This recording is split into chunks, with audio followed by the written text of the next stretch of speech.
My name is Jason JROCK Houston. It's my great pleasure to be speaking with guitar player Brian Jones from a great Def Leppard tribute band based out of Phoenix, Arizona called Pyrosteria. And how are you doing tonight, Brian? I'm doing good, Jason. Thanks for having me. Yeah, it's my pleasure. Now, I just interviewed your lead singer Scott last night, and we had an interesting conversation about all this. And I thought it'd be cool to kind of get another band member's perspective. So I'm interviewing you tonight as well. And obviously the name of the band is kind of an interesting one, Pyrosteria. And like me and Scott were discussing last night, it's obviously you guys picked the name because it's kind of named after the band's two biggest albums, obviously, or two best-selling albums. I was curious, between Pyromania and Hysteria, which album would you say is near and dear to you? Well, for me, Pyrosteria is where it all started. Pyromania is where it all started. Pretty much that's one of the albums that pretty much got me started in playing guitar. Wow. Def Leppard was a huge influence in my early days of playing, as was all the 80s metal bands, but Def Leppard and a few others were particularly big at the time, and MTV's playing on Photograph and Rock of Ages, certainly it just captured me. It was like holy crap, what's this going on here? Who are these guys? Yeah. Because in doing research and for the interview tonight, knowing I was going to be speaking to you, I was looking on your personal Facebook page, Brian, and I found it very interesting. You have a little ad up here where you wrote about Hysteria. You were saying the fact that the day that album came out back in 1987, it happened to be released on your birthday of all dates, and how odd, 28 years later, I'm in a Def Leppard tribute band. I mean, that it's funny how life events and things, and dates like that kind of coincide, when just dealing in life. That's kind of interesting fact there. Yeah, it was actually, I didn't know that at first. It was one of those things where I happened to follow a Def Leppard fan page on Facebook, and somebody had posted, this day, 28 years ago, Def Leppard released Hysteria, and I'm like, hey, today's my birthday. Wow. And just kind of put two and two together there, it's kind of ironic that here I am now playing in a Def Leppard tribute band. Clearly never would have imagined that 28 years ago. Yeah, and share with me, or correct me if I'm wrong, but you play the role of Phil Collen in the band, is that correct? That's right. And I was curious, how did you guys, between you and the other guitar player, how did you decide that you were going to play, take the part of Phil and he was going to take the part of Steve Clark? Well, actually, when we first got together, or not even got together, but when I first started talking with Chad about this whole project, my playing style is actually more akin to Steve Clark's type of playing. Wow, interesting. Yeah, so when we first got together, we started talking about it, really the plan was for me to be the Steve Clark guy and for Chad to play Phil Collen. But then after we kind of got together and met face to face, Chad is significantly taller than I am. Yeah. Shorter side here.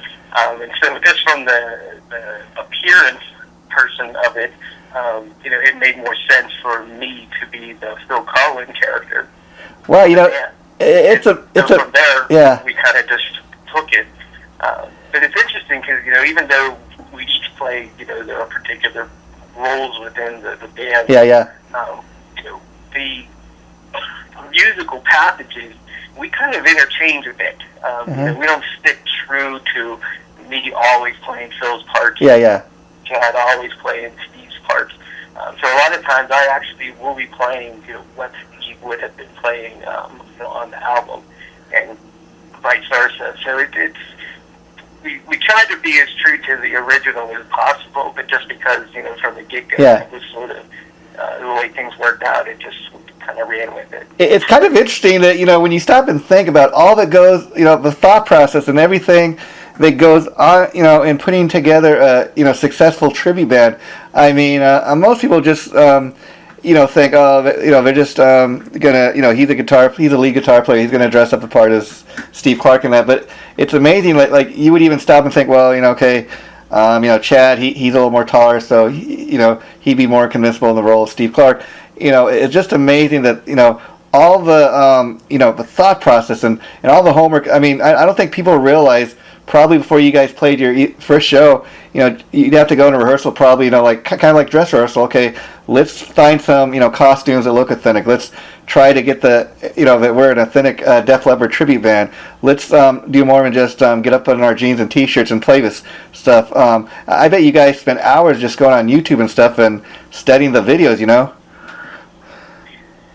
I mean, we probably spent well over a year preparing before our first show.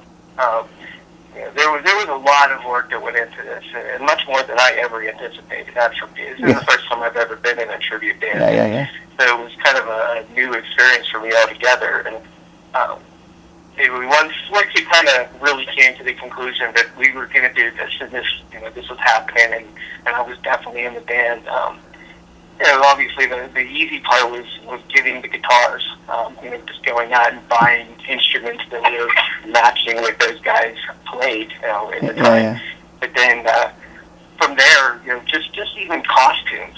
It's not easy to find so much stuff that back in the day. And I mean, I probably spent months just trying to find a black and white polka dotted T-shirt or shirt to wear. Yeah. And I actually had read I forget where it was, but it was basically Phil talking about that particular shirt and how he came about, even wearing it. And I guess apparently he had said that he was on his way to I believe it was the photograph shoot for the video, and he didn't really have anything specific to wear, and he was on his way there, and he was passing past the storefront that had this black and white shirt in the window, and so he went in to buy it, and it was actually a woman's blouse. Wow. And so when I started actually looking for shirts, there was no black and white polka dot male shirts to purchase. So I was buying women's outfits. And most of the time, eBay seemed to be the only place I could actually find anything. I tried scouring all the thrift shops and women's departments in various malls, and nothing really was fitting the bill. So I turned to eBay. Yeah. Next thing I know, I got half a dozen black and white polka dot shirts in my closet that don't fit because they weren't the right size. I didn't know what size to get. Yeah. For large, so it's that kind of stuff was part of it. And I know Chad spent a tremendous amount of time trying to get his costumes together. Scott as well. Scott's was a little bit more easy because the the flat shirt is pretty standard and stuff. And, wow. I know the big thing for him was getting the Women's of Doom T-shirt, which funny enough, vintage or authentic ones sell for well over $150 on eBay, which is crap. It's hilarious to me that people were selling their shirts and people were buying them. So there's a tremendous amount of work that goes into it. And, the average fan coming to see us has no idea how much we put into this before we went up on stage for the first time. Yeah, and obviously, in talking, I can tell you, let's not kid around here. You're in a Def Leppard tribute band, so there's no doubt that you're a Def Leppard fan. But I got to ask you, in playing the role of Phil Collen, have you become more of a Phil Collen fan as well? Of what that guy has done in the band, for the past 30 years. I've become a much more bigger fan of his than I ever would have thought. Yeah. Like I said, before the band got started, I certainly was much more of a Steve Clark fan. Yeah. I played Gibson's my whole life, and he was a Gibson exclusive player, and that was kind of my thing. And I never really kind of pictured myself as the flashy player that Phil is. And so taking on that role, it certainly challenged me a little bit in terms of having to. Yeah, because it was not necessarily in my wheelhouse. Yeah, because I got to share. I got to share with you, Brian, kind of my experience of it as a fan. Like you, I always saw Steve Clark as like the flashy lead player. I loved the way that he wore the guitar, and he was like much more of a. Between the two of them, like he moved around a lot more on the stage with Phil, back in the day. And then I kind of noticed, like once Steve Clark had passed on, Phil was playing a lot more, a little bit of the lead parts as well as the rhythm parts, and I think kind of, he came out a little more, people started to take a little more notice of what he was doing on the guitar, and he started to get involved with the songwriting, a lot more, and I was just amazed, forget about what a great guitar player the guy is, but I never realized, what a great songwriter of a guy was. I mean, since Steve Clark has passed, he's written some pretty great, tracks that I just like. One off the top of my head, I always love it's a ballad, but I always love the song "Miss You in a Heartbeat," which he was, I think, the chief writer on. Mm-hmm. Yeah, it's interesting, especially the early stuff. Steve was a huge part of that writing process. And it's if you listen to the albums, you can clearly see the transition once Steve died. And how the music took on a big change. Hysteria was a very interesting album, just from the standpoint of those two guys really got a chance to sit down and spend some significant time working together, writing parts. By the time Pyromania was kind of in there, Phil had just joined the band. Not that long prior to Pyromania coming out. So, I don't know this for sure, but my guess would be is that a good majority of the songs were probably already written before he even got into the band. He replaced Pete in the band. And so, I think Pyromania had a lot more Steve and Pete, sound to it. And then when Hysteria rolled around, obviously they spent 4 years working on that thing, and Mutt Lange's influencing on their musical writing and how they approach the guitar parts. The layering that's involved in that. Realistically, to really pull off a Def Leppard song live, you need about 4 to 6 guitar players on stage. Oh, yeah. It's absolutely insane how much they did. And that's just what you can kind of hear on the recordings. I mean, if you actually could get a hold of the tracks, that would just be amazing to hear the individual tracks and what they did. It's interesting how things change with the band. And unfortunately, Steve's passing was a big deal for a band, and I think it was a big deal for all of us fans. I remember clearly when he passed away, and it was a big shocker. And it wasn't a big secret that he had dependency issues, but I don't think anybody necessarily saw that one coming. And the interesting thing to me, when the Adrenalize album came out, Steve did not play a lick of guitar in that album, but from what I understand, he had written on a lot of those songs, and they'd written the tunes, before he'd actually died, and they, I guess they didn't really get a chance to get in the studio till after he died. But that's why if you listen to that album, it's got such a huge Steve Clark influence on it, even though he didn't play a lick on it, because he was so involved with the writing, and that's kind of an interesting thing when you consider the fact the guy does not play a lick of guitar on the album. You're right, and he didn't play a single lick on that album, but like you said, he and Phil had wrote so much of that stuff together. Phil knew his part. He knew exactly what he was going to play. And I read an interview where basically Phil said he did his damnedest to play what Steve would have played. And so he still put him on the album, but just not in real life and spirit. And I think Adrenalize is a pretty good album from that standpoint because of that. Then he kind of went into that little period with being a little funky for them for a while. But absolutely. There's no question that they're still Phil and Steve were best friends. And I don't think that wasn't lost, in that first album after he died. And I got to ask you, because again, I'm talking about Pyromania and Hysteria, two really great, overall great pop albums. I mean, when people talk about Def Leppard, those are the two albums they immediately go to say, that's Def Leppard. Now, my question to you as a Def Leppard fan, let's be honest here, Pyromania was a little more, had that classic era feel, more of a little metal element to it, whereas, Hysteria was a little more commercial, a little more poppy. When Hysteria came out back in 1987 and you heard it for the first time, after hearing Pyromania, did you kind of go like, what was this, or did you have an immediate love for it? Well, when the first single that is released was Women. I remember being like, I don't like this. I was like, what is this? This is not cool. This isn't Def Leppard. Who is this band? And then more and more of the songs came out, and like everybody else, it just really grew on you. And of course, even though the Women single wasn't my favorite, I still went out and bought the album right away. And it was like, the more I listened to it, the more I started to really like it and start to appreciate it for what it was. The vocals on that album were significantly more, sophisticated than anything they had done prior to that. Yeah.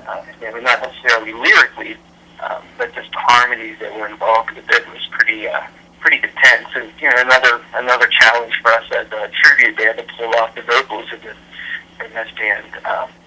But yeah, initially, no, I wasn't a huge Hysteria fan when it first came out. I liken it to the way Metallica fans looked at that Black album. Yeah. First. It was like, what is this? Why is Jeff James Hetfield singing? He's not supposed to sing. And that was kind of where you looked at that Hysteria album. Like, this is too pop. Yeah. It had, at that point, Def Leppard probably had more in common with Duran Duran than they did with any of the metal bands at the time. Yeah. It's kind of funny because, me and Scott were talking about this last night, that a lot of people do forget, when the album first came out and they heard, Woman released as a first single. Even myself, like you were kind of saying, I said, I'm not really digging this track, but then, even before we released, like, Pour Some Sugar on Me, I went home and listened to the whole album. I loved that song. I loved Animal. I loved, Armageddon. And then it's just funny, the minute they released Pour Some Sugar on Me, everybody else just started going out and buying the album. It went to #1, and it just took off. It's just amazing. It just goes to show you that, you could pick the wrong song for a single, and the album does nothing. But the minute you get your finger on the pulse and you release the right song that people just fall in love with, it's just amazing, what that album did after they released Pour Some Sugar on Me. Mm-hmm. Yeah, absolutely. And it's funny, even to this day, the song that gets the biggest response and as far as getting people more dancing and standing and watching is Pour Some Sugar on Me.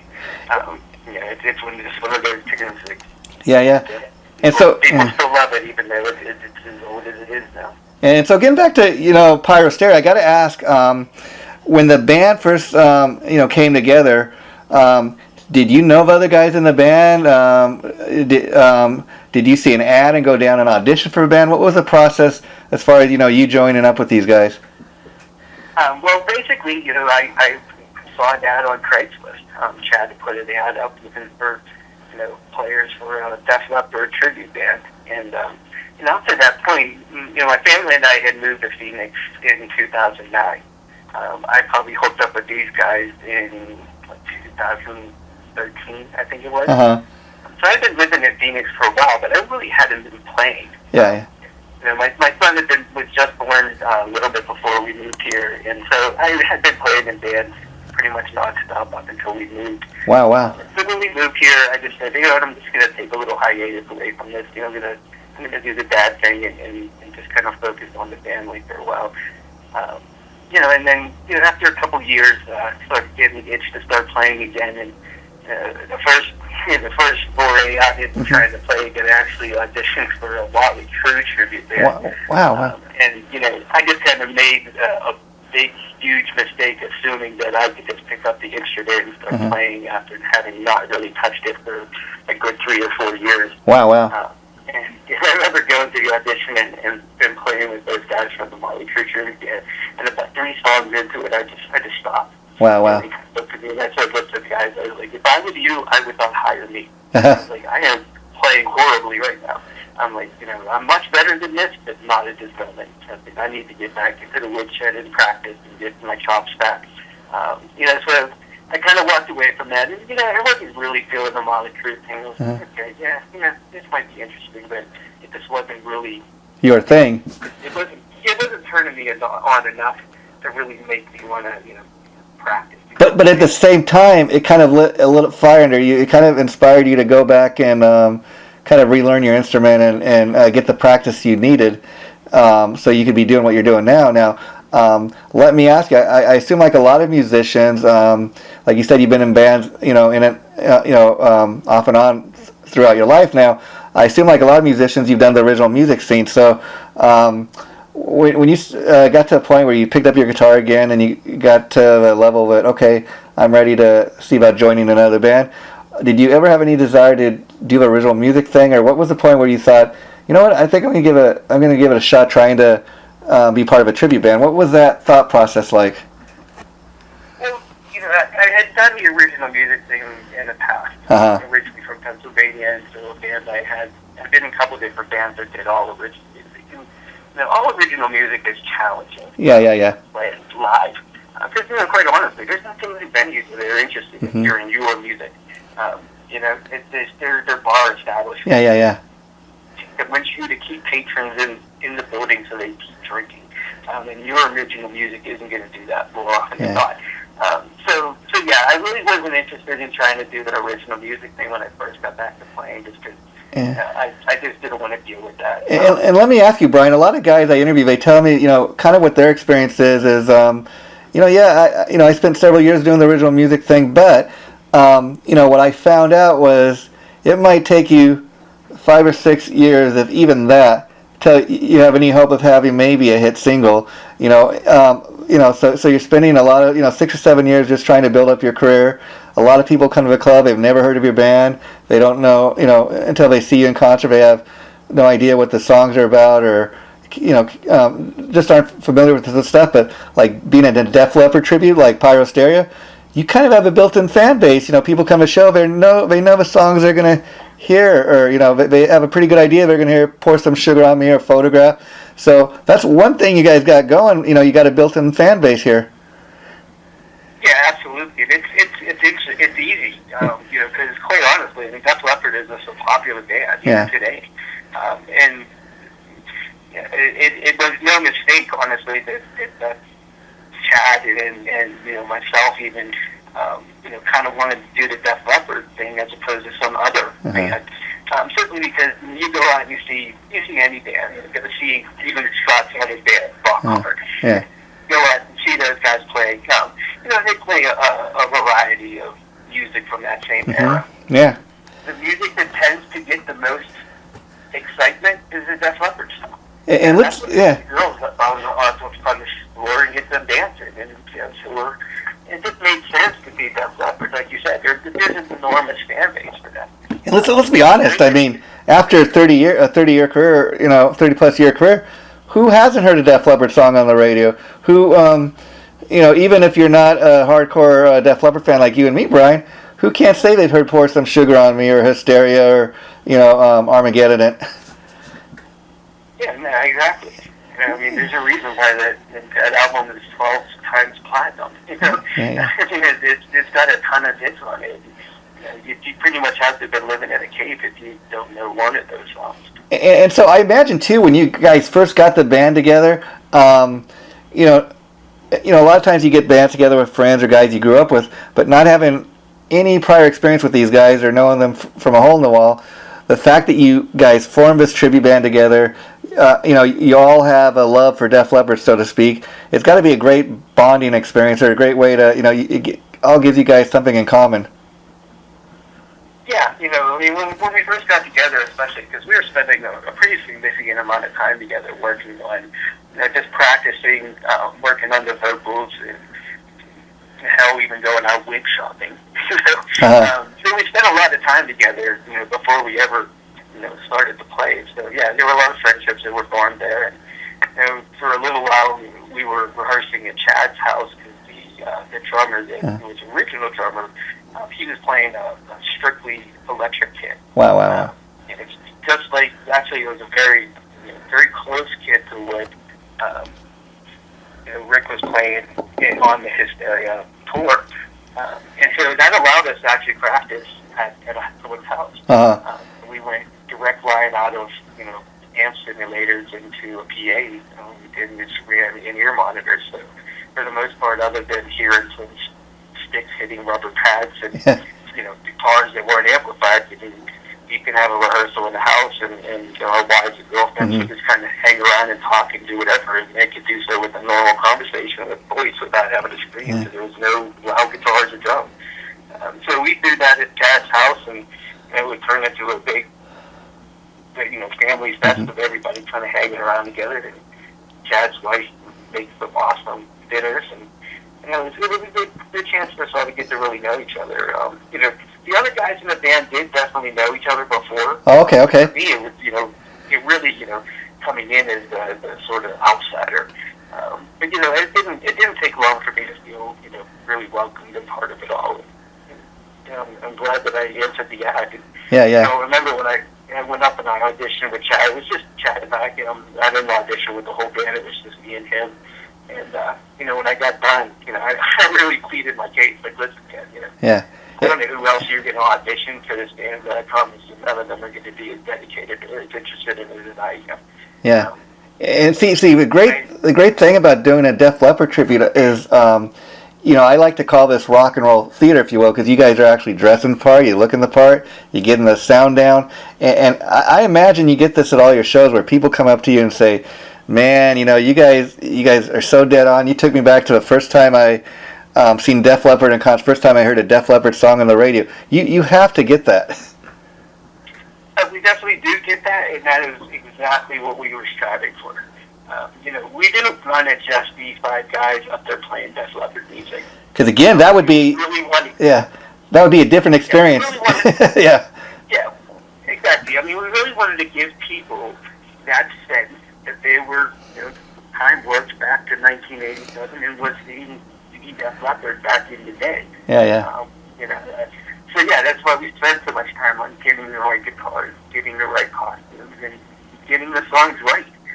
It's surprising how oftentimes people dismiss Def Leppard and don't make them out to be, the musicians that they really are. Yeah. And Porcelain Sugar on Me is oftentimes called one of the worst songs ever by guitar. Yeah. They say, oh, it's such a simple, stupid song. But when you really break it down into what it really is, really happening on that album, it is very complicated. There's a lot more going on than what most people would give it credit for. So, we really strive hard to make sure, we're going to try to play this stuff as note for note as we can. Yeah.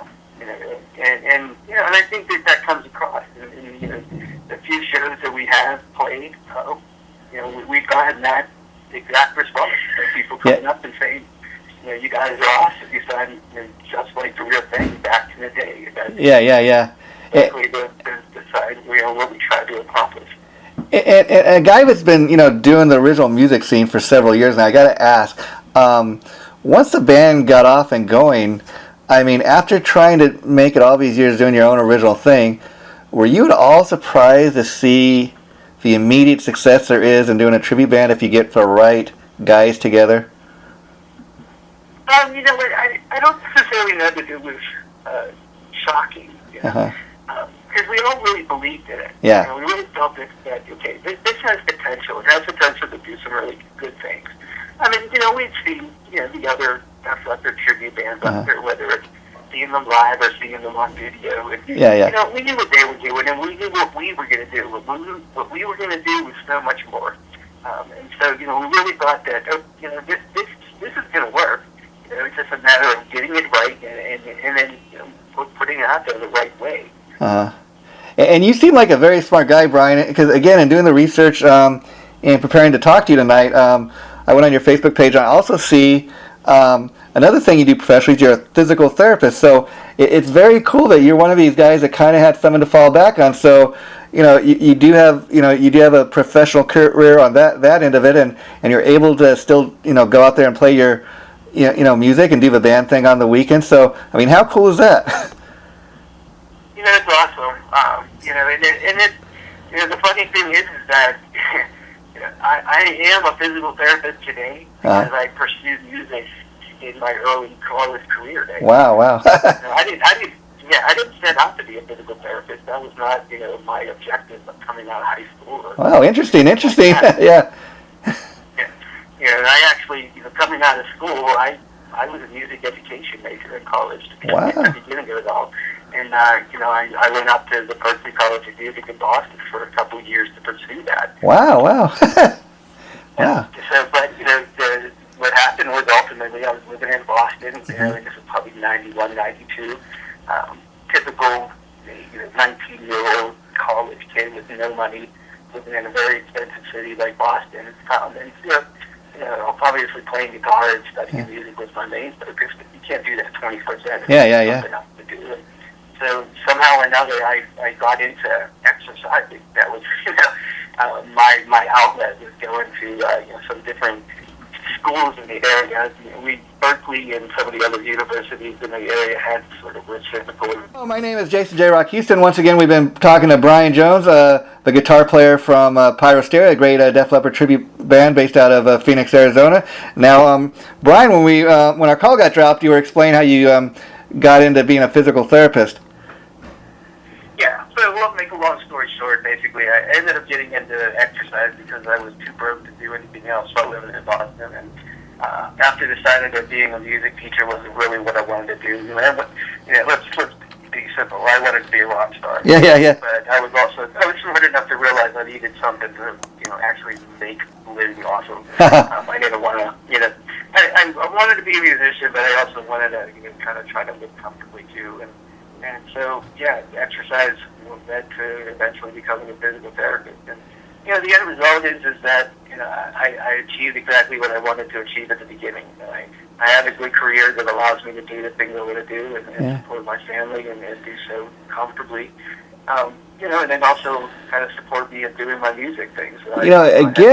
This is wow. Again, this is something I knew nothing about, except just reading some stuff that was on your Facebook page, and again, it's so odd when you see how just certain life events intertwine with things. I mean, here you're in your Hysteria we're talking about earlier was released on your birthday. 28 years later, you're in a Def Leppard tribute band. You're talking to me about how you kind of fell into being a physical therapist through getting into exercising and stuff. And interesting enough, playing the role of Phil Collin, who I know he's also heavily into exercising and keeping healthy these days. So it's kind of interesting that here you're playing the role of this guy and he's into the same stuff you are. Yeah, well, I wish that I looked like Phil. Yeah. I tell you what, a guy's 57 years old and looks better than most 37-year-olds. I mean, it's just it's amazing what kind of transformation he's made in his life. Yeah. So, essentially, he was as big of an alcoholic as Steve. Yeah. And I think Steve's death was a huge wake-up call for him. Yeah, that's what I've heard him talk about. Yeah. It all is what it is now, and I kind of thank God that we do make ourselves look like the 80s Def Leppard, because I could not pull off this. Don't call it today. That's for sure. Yeah. And how excited, I got to ask you, that 2 more days from now is going to be a new Def Leppard studio album coming out. Yeah, I'm looking forward to that a lot. And I did release I've got a chance to hear a couple of the songs. They kind of got leaked and released a little bit on the band's end to kind of help promote the album. Yeah. And I'm really looking forward to it. From some of the reviews I've read and whatnot, and a little bit that I've heard, I honestly think that this album is going to be the closest album that they've ever made that sounds like the Pyromania and Hysteria stuff that we all really come to love. Well, that's what the guys in the band are saying, and so I guess we can kind of judge for ourselves in 2 more days when it comes out. But again, now when you go on the Facebook page, it says classic Def Leppard era tribute. Any chance that you guys, once the album's out a couple months, maybe throw in a new Def Leppard tune off, a new Def Leppard album into your set, or you pretty much just? I don't expect that. Yeah. Okay. What we're trying to really do is bring you that classic era Def Leppard. Great. Really, we don't play anything that's not on High and Dry, Pyromania, or Hysteria. Okay. We don't play anything from after Hysteria. Oh. I don't really anticipate us putting any of the new music in. Oh, cool. Things are going to play out. Yeah. And any chance that you'll be getting Phil's book that came out this week? Do you have any desire to read the book? I probably will at some point or another. I'll admit I'm not that big of a reader. Yeah. I'd love if it came out on book on audio. That would be great. It's just, I don't know. I just find it hard time to sit down and I hear you. Reading. But yeah, I think that's will at one point or another. I've read a couple just some excerpts that have been put out there, and I've read a couple different things. I read a really interesting one on. He was talking about speed. But it wasn't the usual. Most of the stuff I've read in the past, it's always been about speed. Yeah. Oh, wow. Okay. This particular, excerpt was more about Steve playing. Yeah, and before I let you go, Brian, I just got to give a shout out to one of our mutual friends, Steven, aka Little Sammy from Van Halen, because I don't know if you had a chance to check out the interview I did with him, but he was actually the guy who told me about Pyrosteria. He says that's you should interview some of the guys from that band because they're a great Def Leppard tribute band, and he's great at what he does too, because if you've ever seen him out of costume, he looks nothing like Sammy Hagar, but when he gets dolled up in a Sammy gear, he looks so dead on. And I got to ask you, because I know you guys have done a couple of shows with him, what was that experience like?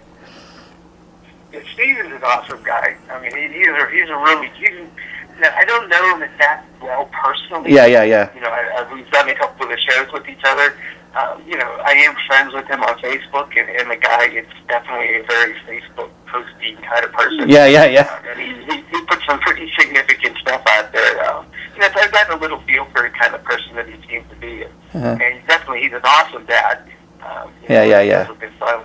All the time was great. But as far as him doing Sammy Hagar, I mean, he is spot on. Yeah. That guy, he's got the sound, he's got the stage, mannerisms down. The first time I actually saw him was at a Sammy Hagar concert a couple years ago. Wow. One of the Arizona Bike Week shows that was going on in town. And then I saw this guy walking around, and I'm like, he looks just like Sammy Hagar, And then a couple years later, here it is where we're doing a show, and I'm like, man, that's where I saw him at. But yeah, he's a great guy, and the shows that we've done with him so far with his band have been really great. It's a good mix, our music and then, the Sammy era Van Halen stuff, a little bit of Sammy solo stuff that he does. Musically, the two blend well together, and it makes for a good show, for the people who are paying to come see it. Yeah, and the reason I bring that up is I always love one thing about the tribute scene is where the bands kind of try to help promote one another, and they're not really competing with one another. I really dig that. Yeah, it's interesting. Certainly, I would say that there's a good bit of competition that does exist, in the music scene. Obviously, we're all trying to get into the same venues. Oh yeah. Yeah, but the tribute thing, it's the nice thing about it is that we're doing it different than what the other guys are doing. Yeah. So even though we're trying to get into the same venues, we're not trying to do it by playing the same stuff. Yeah, it's more like if one of us can piggyback off of the other or ride their coattails to help get into a venue or just kind of get the name out there, then all the better. Ultimately, we're all trying to do the same thing. Yeah, I look at it as a support each other. Yeah, I look at it as a huge brotherhood. Well, it's getting late, Brian, and I don't want to keep you any longer. But thanks so much for taking time to do this.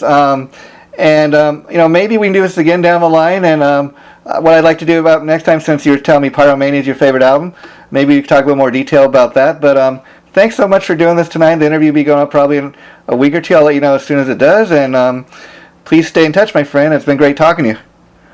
Yeah, thanks a lot, Jason. I'm glad to do it. Okay, take care. Bye-bye.